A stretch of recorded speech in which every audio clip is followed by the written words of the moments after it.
اسی لیے میرے عزیزو، آج کے اس دور میں اپنے نوجوانوں سے اور سب سے یہی کہتا ہوں، یہ پھیلائے ہوئے پروپیگنڈے کی طرف نہیں جانا اور نہ ہی دنیا کیا کہتی ہے اس کی طرف توجہ کرنا. صرف اور صرف ذہن میں ایک بات یاد رہے، اللہ اور اس کے رسول راضی ہیں تو پوری دنیا روٹتی ہے تو روٹے، اس سے ہمیں کوئی فرق نہیں پڑتا. اللہ اور اس کے رسول اگر راضی ہیں، کیونکہ حساب و کتاب بھی اللہ کے پاس ہونا ہے، سزا اور جزا بھی اللہ ہی کے ہاں ہونا ہے، تو دنیا کو راضی کرتے کرتے کئی لوگوں کو ہم نے دیکھا وہ کتے بن گئے بیچارے ہیں. دنیا داروں کو راضی کرتے کرتے اپنی حیثیت بدل ڈالی. مومن تھے تو کافر بن گئے، سیکولر بننے کے چکر میں، لوگوں کو راضی رکھنے کے چکر میں اپنی شناخت تک کھو دیے، لیکن اس کے باوجود ان سے دنیا راضی نہیں ہو سکی. موت تک دنیا نہیں راضی ہوتی ہے. ایک مشن لے کر کے چلو میرے عزیزو. میں نے بہت سارے لوگوں کو زندگی میں دیکھا ہے، سیکولر بننے کے چکر میں اس پارٹی والے کو بھی راضی رکھنا ہے، اس کو بھی راضی رکھنا ہے اور اپنی قوم کو بھی راضی رکھنا ہے، اور وہ سب کو راضی رکھنے کے چکر میں ایسا کتا بن جاتا ہے، دھوبی کا کتا، نہ گھر کا نہ گھاٹ کا، ادھر کا بھی نہیں رہا ادھر کا بھی نہیں رہا، سب کو مناتے مناتے رہ گیا. میں یہ نہیں کہہ رہا کسی کو منانا نہیں چاہیے، لیکن دنیا کو راضی کرتے کرتے اپنی آئیڈینٹی اور اپنا ضمیر بیچ دینا اور اپنا دین اور ایمان کھو دینا، یہ کہاں کا انصاف ہے؟ اور سب کرنے کے باوجود بھی دنیا راضی نہیں ہوتی تو کرنا کیا چاہیے؟ بس بات اتنی ہے، اس دنیا کو اوپر سے لے کر نیچے تک کرنے سے بھی راضی نہیں ہوئی، لیکن میرا مولا صرف ایک سجدے سے راضی ہوتا ہے. میرے مصطفیٰ کریم صلی اللہ علیہ وسلم صرف ایک پکار پر راضی ہوتے ہیں. تو پھر کیوں نہ ان درباروں میں ہم اپنے آپ کو بیچ دیں جہاں جلدی سے جواب آتا ہے. یہی ہماری زندگی کا مشن ہو. نوجوانوں، آج مجھے جو بات عرض کرنی تھی وہ یہ ہے، قرآن نے یہ کہا ہے کہ جو جھاگ ہے وہ اڑ کر چلا جائے گا. جھاگ سمجھتے ہوں گے، جھاگ سمندر کے اوپر جو کف ہوتا ہے، یا کسی بالٹی میں آپ پانی ڈال کر سرف ڈال کر ہاتھ گھمائیں تو جو کف آتا ہے یہ جھاگ ہے، اور اس کی کوئی ویلیو نہیں ہوتی، ہوا آئی تو اڑ جاتا ہے. قرآن کہتا ہے یہ جھاگ جو ہے یہ اڑ کر چلا جائے گا. وَأَمَّا مَا يَنْفَعُ النَّاسِ، اور جو لوگوں کو نفع دینے والا ہے وہ ہمیشہ زمین میں برقرار رہے گا. اور نبی کریم صلی اللہ علیہ وسلم کی حدیث میں بھی یہ جھاگ کا لفظ ملتا ہے. کس لیے میں عرض کر رہا ہوں آپ کو بتاتا ہوں. یوشک ان تداعى علیکم الامم کما تداعى الاکلۃ الی قصعتها. حضور پاک صلی اللہ علیہ وسلم فرماتے ہیں ایک زمانہ تم پر ایسا آئے گا کہ ساری قومیں تم پر ایسے جھپٹ پڑیں گی جیسے بھوکا برتن پہ جھپٹتا ہے. سارے لوگوں کا ٹارگٹ تم ہی رہو گے. وہ زمانہ آج ہے.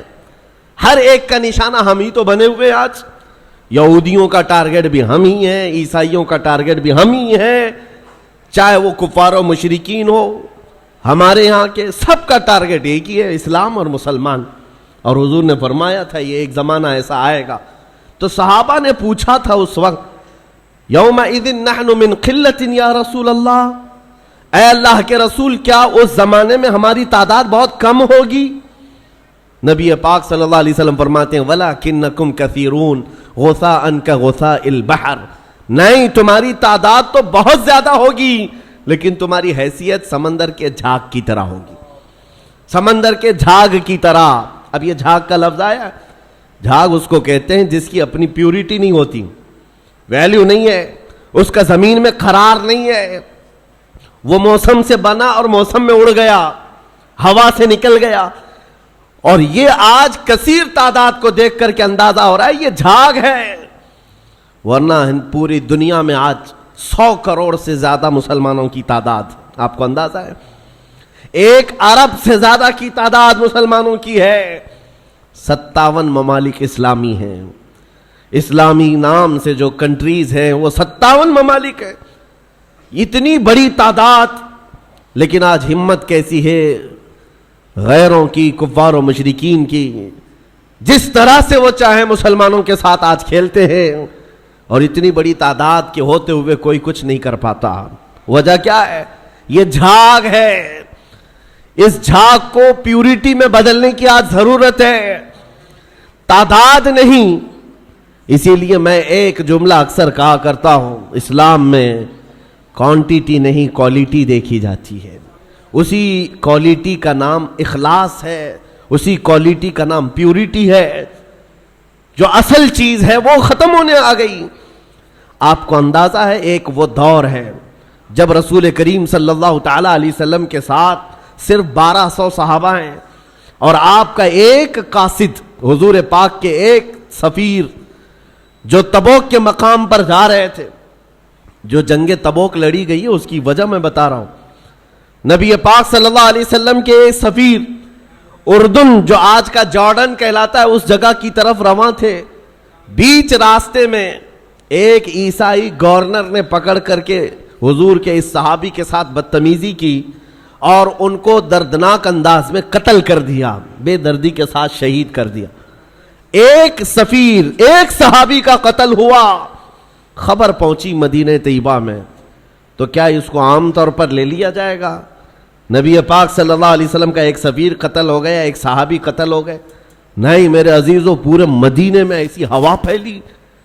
دوسری صبح تھی, سارے مدینے کے ہر گھر سے نوجوان, ہر گھر سے سب باہر آئے اور نبی پاک صلی اللہ علیہ وسلم کے سامنے صفے لگا کر کھڑے ہیں. آقا اجازت عطا فرمائے, آپ کے ترجمان اور آپ کے سفیر کے ساتھ جس نے کیا ہے ہم اس کے پورے ملک کو الٹ کر کے آ سکتے ہیں, اس کی سلطنت کو ختم کر کے آ سکتے ہیں. نبی پاک صلی اللہ تعالی علیہ وسلم نے صحابہ کی صفیں لگائی اور اجازت دیا, خود بھی چل کر کے گئے. آپ تاریخ پڑھ کر کے دیکھنا جنگ تبوک کی وجہ کیا تھی. حضور اکرم صلی اللہ علیہ وسلم نکلے, 1000 اور کچھ صحابہ تھے, لیکن جیسے ہی ان کا رعب و جمال دیکھا, جلال دیکھا, وہ جو سلطنت تھی بیزنطینی, اور اس وقت ابھی نبی پاک صلی اللہ تعالی علیہ وسلم قریب پہنچے بھی نہیں تھے کہ یہ جنگ چھڑ گئی, اور اس کے بعد ایسی جنگ ہوئی تھی, تاریخ شاہد ہے, نہ وہ گورنر باقی رہا, نہ وہ سلطان باقی رہا, نہ اس کی فوج باقی رہی. پھر صحابہ نے پرچم اسلام لہرا دیا. جس نے سلطنت اسلام کے خلاف انگلی بھی اٹھائی ہے, صحابہ کا ایک جم غفیر نکلا تھا. وہ ان کا احساس تھا, وہ ان کی پیورٹی تھی. جنگ بدر میں جب جا رہے تھے, پہلی جنگ تھی, صحابہ کے ساتھ حضور جا رہے تھے. پتہ ہے مدینہ طیبہ سے بدر کا میدان 160 کلومیٹر ہے, تقریباً 160-180 کلومیٹر کے قریب. پیدل چل کر کے گئے تھے, اور وہاں جانے کے بعد جو صحابہ ہیں ان کو حضور پاک نے ایک خطاب کیا تھا رات کو کہ اگر تم میں سے کسی کو مدینہ واپس جانا ہے تو چلے جاؤ. سختیاں بڑھ گئی, 1000 سے زیادہ کافر آ گئے, ہتھیار جنگ سب لے کر کے. تو صحابہ کیا کہتے ہیں جانتے ہیں؟ رات میں کھڑے ہو کر انصار صحابہ یہ کہتے ہیں, یا رسول اللہ ہم بنی اسرائیل نہیں ہیں, بنی اسرائیل نہیں ہیں جنہوں نے موسیٰ علیہ السلام سے کہا تھا آپ جائیے اور آپ کا خدا اور آپ مل کر کے لڑیں, ہم امت محمدیہ ہیں. یا رسول اللہ آپ تو بدر تک لائے ہیں جو 160 کلومیٹر کا سفر ہے, اگر میرے آقا آپ 1000 کلومیٹر دور یمن تک بھی لے جاتے ہم میں سے کوئی پلٹ کر کے نہیں دیکھتا, آپ کے ساتھ چلتے. یہ صحابہ کا جو احساس تھا نبی پاک صلی اللہ تعالی علیہ وسلم کے ساتھ چلنے کا, وہ اسلام کو ایسا مضبوط بنایا ہوا تھا کہ کسی کو آنکھ اٹھا کر دیکھنے میں 1000 بار سوچنا پڑتا تھا, سوچنا پڑتا. ڈیفنس جو مضبوط ہوتا ہے وہ ہمارے اتحاد سے اور ہمارے احساس سے, تعداد سے نہیں, تعداد سے نہیں. آج بھی بہت سارے لوگوں کے پاس تعداد ہے لیکن وہ تعداد معنی نہیں رکھتی. قرآن پاک میں اللہ تعالیٰ نے فرمایا ہے ان یکم منکم 20 صابرون یغلبوا 200, اگر تم میں 20 لوگ صبر والے ہو جائیں اللہ فرماتا ہے میں 200 پر انہیں غالب کروں گا. قرآن کا فرمان جھوٹا نہیں ہے, قرآن کا فرمان غلط نہیں ہو سکتا. بس وہ قوم کہاں ہے جن کے اندر پیورٹی تھی, اخلاص تھا, جو حساس تھے. آج دل درد کرتا ہے جب فلسطین کے بچوں کی شہادت دیکھتے ہیں. آج 5000 سے زیادہ صرف چھوٹے بچے قتل کیے گئے. ان کا قصور کیا تھا؟ بن کھلے مرجھا گئے. ان کلیوں کا کیا کہنا ہے جو دنیا کی ابھی رعنائیاں دیکھے تک نہیں ہیں؟ ان بچوں کی شہادتوں پر دنیا آج خاموش تماشائی ہے. میرے عزیزوں کفار و مشرکین، یورپ کے یہ سارے فسادی، امریکہ جیسے جتنے دادا گیری کرنے والے لوگ ہیں، ان کا تو مذہب ہی ہے، لیکن مسلمانوں کو کون سا سانپ سونگھ گیا جو ان نہتے تڑپتے بچوں کو دیکھ کر کے ابھی بھی مست ہیں، اپنے عیش میں جی رہے، آج بھی اپنی زندگیوں میں کوئی فرق نہیں آتا۔ کبھی آپ نے دیکھا، آج بھی جاؤ شادیوں میں، اپنے محلوں میں بے حساب کھانا لٹا دیا جاتا ہے، نالیوں میں پھینکا جاتا ہے، پھر یہ کھانا گرا ہوا ہم دیکھتے ہیں اور ان بچوں کو ایک روٹی کے لیے تڑپتا ہوا دیکھتے ہیں تو دل پر آری چلتی ہے، سینہ کلیجہ منہ کو آتا ہے۔ امت محمدیہ آج ایسے کیسے ہو گئی؟ کس ڈگر پر چل پڑی؟ ایک مومن کو اگر تکلیف ہو تو پورے مومنین کو تڑپنا چاہیے، یہ ایمان کی علامت ہے، ایمان کی علامت ہے۔ نبی کریم صلی اللہ علیہ وسلم نے فرمایا مثل مؤمن کمثل جسد اذا اشتكى عضو تداعى له سائر الجسد بالسهر والحمى، تمام مومنین ایک جسم کی طرح ہیں، ایک عضو کو تکلیف ہو تو پورا جسم تکلیف میں بیمار ہو جاتا ہے، بخار زدہ ہو جاتا ہے۔ آج نہ ان کی عیاشیوں پر کچھ فرق آیا، دبئی والے، سعودی والے، بحرین والے، قطر والے، ان سب کی عیاشیوں پر کوئی فرق نہیں پڑا۔ یہ اللہ کے عذاب کے آنے کی علامات بھی ہیں۔ میرے عزیزو اندازہ کرو، جب کسی کا گھر جل رہا ہے پڑوس میں تو یہ سوچ کر خاموش نہیں بیٹھنا میں محفوظ ہوں، اس کی ایک چنگاری تمہارے گھر کو جلانے کے لیے کافی ہے۔ وہ چنگاری جب اڑ کر آئے کہ ہمارے گھر، ہمارا سارا آشیانہ خاکستر کرے گی۔ آج میں اس لیے عرض کر رہا ہوں، احساس اگر نہیں ہے تو مومن بھی نہیں ہے۔ احساس، آپ یہ سوچتے ہوں گے ہم فلسطین کے بارے میں، غزہ کے ان نہتے بچوں کے بارے میں تقریر کرتے ہیں، بیان کرتے ہیں، ہم یہاں بیٹھ کر کے کیا کر سکتے ہیں؟ ہر ایک کے ذہن میں یہی بات آتی ہے، ہم نہ جا سکتے ہیں نہ چل سکتے ہیں، ارے مدد بھیجنے والوں کی مدد تک نہیں جاتی، ہم یہاں کیا کریں؟ ایک دولت ہے وہی حساس جس کو کہتے ہیں۔ احساس جس مومن کے دل میں آئے تمہیں اندازہ نہیں، یہ عرش الہی کو ہلا دیتی ہے، عرش الہی کو ہلا دیتی ہے مومن کا احساس کا درد۔ آپ یہاں بیٹھ کر کے اگر وہ احساس کرتے، آپ کو اندازہ ہے ہمیں احساس ہی تو اسلام نے سکھایا ہے۔ نبی کریم صلی اللہ تعالیٰ علیہ وسلم کی اس امت میں اگر احساس نہیں، جہاں صحابہ کو حضور نے یہ تعلیم دیا تھا۔ آپ کو پتہ ہے مدینہ طیبہ میں ایک مہمان آئے حضور کی بارگاہ میں ایک مہمان ہے، اور نبی پاک صلی اللہ تعالیٰ علیہ وسلم کے گھر فاقہ ہے۔ حضور نے صحابہ سے کہا کوئی ہے جو میرے مہمان کی مہمان نوازی کرے، اللہ اس کی مہمان نوازی کرے گا۔ حضرت ابو طلحہ انصاری کھڑے ہوتے ہیں، کہا یا رسول اللہ میں آپ کے مہمان کو لے جاتا ہوں۔ ان کو خود کو خبر نہیں ہے گھر میں کچھ ہے بھی یا نہیں، مہمان کو لے کر چل پڑے۔ جب گھر آئے بیوی سے کہا رسول اللہ کے مہمان گھر آئے ہیں۔ بیوی نے کہا آپ نے پوچھا اوچھا کچھ نہیں، گھر میں صرف ایک آدمی کا کھانا ہے، ایک ہی آدمی کا کھانا ہے، میں ہوں، آپ ہیں اور بچے ہیں، 2 بچے ہیں ان کے۔ بیوی نے یہ کہا تو آپ گھبرائے، کہا ایک آدمی کا کھانا ہے، مہمان گھر پر آیا ہے۔ اور خاتون بھی کیسی ہے، صحابیہ ہے، کہتی ہیں گھبرائیے مت، اللہ کے رسول کے مہمان آئے، میں بچوں کو تھپک کر کے سلا دوں گی، آج کی رات وہ نہیں کھائیں گے، رسول اللہ کے مہمان گھر پر ہیں۔ اور اس کے بعد خاتون کہتی ہیں جب میں دسترخوان پر کھانا لا کر کے رکھوں گی، چراغ آپ پھونک کر کے بجھا دینا، اور آپ کھانے جیسی حرکت کرتے رہنا، مہمان کھاتا رہے گا، آپ کھانا نہیں بس منہ چباتے رہنا، اس کے سامنے بیٹھ کر اندھیرے میں مہمان پیٹ بھر کر کھا لے گا، میں اور آپ ایسے ہی صبر کر لیں گے، اللہ کے رسول کے مہمان کو تو کھلائیں گے۔ یہ صحابہ کا تھا معاشرہ، مہمان کو دسترخوان پر بٹھایا، بچوں کو تھپک کر سلایا، جب کھانے کا وقت آیا تو آپ نے چراغ گل کر دیا اور کھانا رکھا، مہمان سے کہا کھاؤ، مہمان نے کہا آپ بھی کھائیے، کہا ہم بھی کھا رہے ہیں، اور خالی سوکھا منہ چباتے رہ گئے، اور مہمان اس اندازے میں کہ سب کھا رہے ہیں، پیٹ بھر کر کھانا کھا لیا اور سویا۔ صبح اٹھنے سے پہلے جبرائیل امین حضور کی بارگاہ میں آئے، کہا یا رسول اللہ صلی اللہ علیہ وسلم، آپ کے مہمان کے ساتھ آپ کے صحابی نے جو سلوک کیا ہے پورے آسمان کے ملائکہ میں اس کا چرچا چل رہا ہے، اس کا چرچا فرشتوں کے درمیان چل رہا ہے۔ یہ تھا میرے نبی کا معاشرہ، احساس، کسی ایک کے لیے اپنا پورا نچھاور کر دینا۔ جنگ موتا کے درمیان ایک پانی کی کھٹوری پر 3 لوگوں نے جان دے دی تھی، یہ بھی واقعات مشہور ہیں۔ ایک بکری کے گوشت کا بھنا ہوا سرا کسی کے گھر میں آ جائے، صحابی اپنے پڑوس میں بھیجتے رہے اور وہ پورے مدینے میں گھومتا تھا، ہر صحابی یہ خیال کرتا شاید میرا پڑوسی بھوکا ہے۔ یہ معاشرہ میرے نبی کا بنایا ہوا تھا۔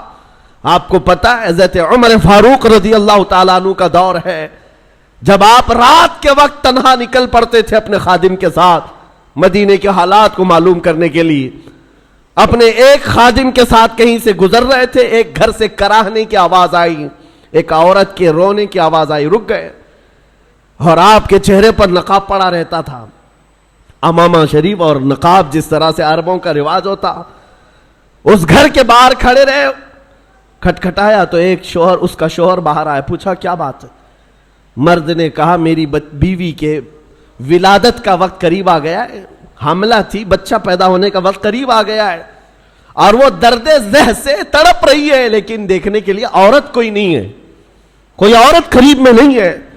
خلیفۃ المسلمین ہے وقت کا، جس کے نام سے قیصر و کسریٰ کانپتے ہیں، دوڑ کر اپنے گھر گئے، اپنی بیوی اور اپنی بہو کو بھیجا، جاؤ فلاں گھر میں ایک بچی کی ولادت، ایک عورت درد زہ میں ہے، بچے کی ولادت ہونے والی ہے۔ رات بھر امیر المومنین اپنی عورت اور اپنی بہو کو اس گھر پر بھیجتے ہیں، اور خود آ کر کے باہر انتظار کرتے بیٹھے ہوئے، اس کے شوہر کے ساتھ باتیں کر رہے ہیں اور گھر سے کچھ کھانا پکا کر لا رہے ہیں، اور وہ مزے سے کھاتا رہا ہے۔ نہ اس شوہر کو معلوم ہے، نہ اس کی بیوی کو معلوم ہے کہ ان کے گھر کی یہ عیادت کرنے والا وقت کا خلیفہ ہے، کسی کو نہیں معلوم۔ صبح بچے کی ولادت ہو گئی، اور اس کے بعد حضرت عمر ایسی خوشیاں بانٹ رہے ہیں جیسے لگتا ہے ان کے گھر میں بچے کی ولادت ہوئی۔ اور جب آپ نے مبارکبادیاں دی اور گھر واپس چلے گئے تو بعد میں محلے والوں نے کہا رات بھر تیرے گھر میں جو عورتیں تیمارداری کر رہی تھی وہ کوئی اور نہیں، امیر المومنین کی بیوی تھی، امیر المومنین کی بہو تھی۔ یہ احساس تھا، ایک عورت کے درد کی آواز آئے تو خلیفہ بے چین ہو جاتا۔ آج فلسطین سے اٹھنے والی آوازوں سے کسی کی نیند پر فرق نہیں پڑتا، کسی کی نیند خراب نہیں ہوتی۔ وقت کے عیاش حکمران، ظالم حکمران اپنی کرسیوں پر ویسے ہی مزے لے رہے ہیں، بلکہ بسا اوقات ایسا لگتا ہے یہ بچوں کی اور بچیوں کی جھنجھوڑنے والی آواز ان کی کرسیوں کو کیوں نہیں ہلاتی۔ یاد رکھو قرآن پاک میں اللہ نے فرمایا وَإِذَا الْمَوْءُودَةُ سُئِلَتْ بِأَيِّ ذَنبٍ قُتِلَتْ، ان بچوں کو جو آج مار دیا گیا ہے، یہ سورہ تکویر کی آیتیں بتا رہی ہیں، یہ قیامت کے دن بچیاں اٹھائی جائیں گی اور رب تعالیٰ سے پوچھیں گی مولا مجھے بتا کس جرم میں مجھے مارا گیا تھا، میرا گناہ کیا تھا جو مجھے قتل کیا گیا۔ آج یورپ کے درندے اور اسرائیل کے جتنے ظالم ان کے قتل میں شریک ہیں وہ الگ قاتل ہیں، لیکن یہ چپی اور یہ خاموشی پوری دنیا کی یہ الگ قاتل ہے، یہ الگ قاتل ہے۔ درد ہمیں اس بات کا ہو رہا ہے، اسی لیے شاعر نے کہا تھا نہ ادھر ادھر کی بات کر، مجھے یہ بتا کہ قافلہ لٹا کیوں، مجھے رہزنوں سے غرض نہیں، تیری رہبری کا سوال ہے۔ ڈاکوؤں کا کام ہی ہے ڈاکہ ڈالنا، ڈاکوؤں کا کام ہی ہے مال چھیننا، لیکن سوال تو تمہاری رہبری کا ہے۔ یہ حالات کب بدلیں گے میرے عزیزو؟ اس وقت بدلیں گے جب ہمارا جوان احساس کی زندگی جینے لگ جائے۔ آج ہمیں افسوس ہے اور المیہ ہے، ہم ان ظالم حکمرانوں کے خلاف آواز اٹھاتے ہیں جن کے عیش میں کوئی کمی نہیں ہوتی آج، لیکن ان کو کوس کر کے بول کر کے آپ کو ایسا لگتا ہے یہاں کیا ہونے والا ہے؟ ہونے والا یہ ہے، آپ کو ہم نصیحت کر رہے ہیں، اللہ نے آپ کو جو منصب دیا آپ تو عیاش نہ بنو، آپ تو اس طرح کی بے حسی کی زندگی نہ گزارو، لاپرواہی کی زندگی آپ تو نہ گزارو۔ کبھی دسترخوان پر بیٹھے ہو، نرم غذائیں کھا رہے ہو، اور تمہارے بھائیوں اور بہنوں کے چیخنے کی آواز آئی تو کیا یہ نرم غذائیں تمہارے حلق سے اترتی ہیں؟ کوئی ماں تڑپ رہی ہو سامنے تو کیا یہ نرم غذائیں تمہارے حلق سے تڑپ گزرتی ہیں؟ جب کھانا حلق سے نہیں جاتا تو میں ان نوجوانوں سے پوچھتا ہوں، آج بھی رات بھر نکڑ پر بیٹھ کر کے تم جو عیاشیاں کر رہے ہو، تمہاری پوری رات جو گیم میں گزر جاتی ہے، انٹرنیٹ پہ گزر جاتی ہے، تمہیں اس درد کا احساس کب ہوگا؟ آشیانہ لٹتا چلا گیا اور اب بھی اگر احساس نہیں آیا تو کب آئے گا؟ شاعر نے کہا تھا، جگہ جگہ کے تھک چکے ہیں تمہیں یہ ہنگامے، نشاط لذت خواب گراں بدل ڈالو، غلط روی سے منازل کا بودھ بڑھتا ہے، مسافروں روش کارواں بدل ڈالو۔ یہ جس طرح کی زندگی گزارنے کے ہم نے اسلوب بنائے ہیں، آج کیا یہ المیہ نہیں ہے؟ کروڑوں کی تعداد ہونے کے بعد ہر ایرا غیرہ نتو کھیرا آنکھ دکھاتا ہے، ہر کتا ہم پر بھونکنے لگتا ہے۔ وجہ صرف یہی ہے کہ ایمان کی کمزوری ہے، ایمان کی کمزوری ہے۔ نبی پاک صلی اللہ تعالی علیہ وسلم سے بڑھ کر کے تمہارے پاس دروازہ کون سا تھا جہاں اگلوں نے بھی عزت پائی، پچھلوں نے بھی عزت پائی؟ ساری عزت کا دار و مدار میرے مصطفیٰ کے قدم تھے۔ اور آج کل ملا کر کے میں اپنی گفتگو کو آخری درجے پر لاتا ہوں یہ کہتے ہوئے، سب سے بڑا حساس اس دنیا میں کوئی تھا جو درد کا احساس کرتا تھا تو وہ آمینہ کا لال مدینے کا تاجدار، جس کے بارے میں میرے امام نے کہا تھا، جو نہ بھولا ہم غریبوں کو رضا، یاد اس کی اپنی عادت کیجیے۔ حضور پاک صلی اللہ تعالی علیہ وسلم پر آج کیا گزرتی ہوگی؟ تمہیں اندازہ ہے اس بات کا؟ حضور اکرم صلی اللہ علیہ وسلم نے فرمایا، اگر تمہارے تلووں میں کانٹا بھی چبھ جائے تو اس کا درد مجھے بھی ہوتا ہے۔ یہ امتیوں کے بارے میں حضور کا فرمان ہے۔ اور جہاں اس نبی کے ان امتیوں کو جو ہمیشہ بیت المقدس کی حفاظت کے لیے اپنی جان وقف کر چکے، جب کاٹا جا رہا ہو، مارا جا رہا ہو، ٹکڑوں میں بدل دیا جا رہا ہو، نبی پاک صلی اللہ تعالی علیہ وسلم پر کیا گزرتی ہوگی؟ آپ یہ سوچتے ہوں گے مدد کیوں نہیں آتی؟ مدد آئے گی، لیکن یہ امتحان کی گھڑی ہے، پوری دنیا کو دیکھا جا رہا ہے اس میں کتنے پیوریٹی والے ہیں، اخلاص والے کتنے ہیں اور کتنے صرف تماشا دیکھنے والے ہیں، یہ بھی دیکھا جائے گا۔ کربلا کا میدان جس طرح امتحان کی گھڑی تھا، اسی طرح آج کا دور بھی امتحان کا وقت ہے۔ یہ سارے مومنین کو دیکھا جا رہا ہے۔ ہونا تو یہ چاہیے جب ہمارے گھر سے جنازہ نکلتا ہے تو غم اتنا ہوتا ہے کہ بندہ توبہ کر لے، مولا میرے بھی جانے کا وقت قریب آ جائے گا۔ جب موت دیکھتا ہے انسان گھبراتا ہے، ڈرتا ہے اور توبہ کر کے باز آتا ہے۔ اور آج اتنے بڑے بڑے حادثے دیکھ کر کے اگر کوئی نہیں سدھرتا تو پھر اس کے سدھرنے کی امید بھی نظر نہیں آتی۔ اس لیے میرے عزیزوں، نبی پاک صلی اللہ تعالی علیہ وسلم کا جو احساس ہے وہ حضور یہی فرماتے ہیں۔ حضور نے فرمایا، حدیث پاک ہے، من اصبح منا من لم یہتم بامرنا فلیس منا، جو اس حال میں صبح کیا کہ میری امت کے بارے میں کچھ سوچا نہیں، وہ میری امت میں سے نہیں ہے۔ کتنے ہیں ہم میں سے جو صبح کرتے ہیں اور رسول اللہ کی امت کے بارے میں کہتے ہیں؟ آپ کو پتا ہے نبی پاک صلی اللہ تعالی علیہ وسلم نے یہ بھی فرمایا، جس نے میری امت کی مغفرت کی دعا کر دی میری شفاعت اس پر واجب ہے۔ حضور کی امت کے لیے صرف دعا بھی کرتا ہے تو حضور فرماتے میری شفاعت ہے اس پر۔ تو آج یہ احساس پیدا کرو، درد پیدا کرو ایک دوسرے کا، اور ان مومنین کے لیے باضابطہ رب تعالیٰ کی بارگاہ میں گڑ گڑاؤ۔ دعا مومن کا ایک ہتھیار ہے۔ جب احساس کے دل کے ساتھ اللہ کی بارگاہ میں پکارا جاتا ہے تو عرش الہی بھی ہل جاتا ہے اور دعائیں باریاب ہوتی ہیں اور مدد ضرور آئے گی۔ عزیزان گرامی وقار، نبی کریم صلی اللہ تعالی علیہ وسلم کے اس دربار سے ہماری دوری یا آج ہمارے درمیان انتشار پیدا کی ہوئی ہے۔ ہم جو بھٹکے ہوئے ہیں، بگڑے ہوئے ہیں، جگہ جگہ الگ الگ جماعتوں میں، ٹکڑوں میں تبدیل ہیں، ایک ہی وجہ ہے، جس رسی کو ہمیشہ پکڑنے کے لیے کہا گیا تھا وہ رسی ہاتھ سے چھوٹتی ہے تو پھر نہ تمہارا نگہبان تمہیں نظر آتا ہے، نہ تمہاری جماعت کا تمہارا کوئی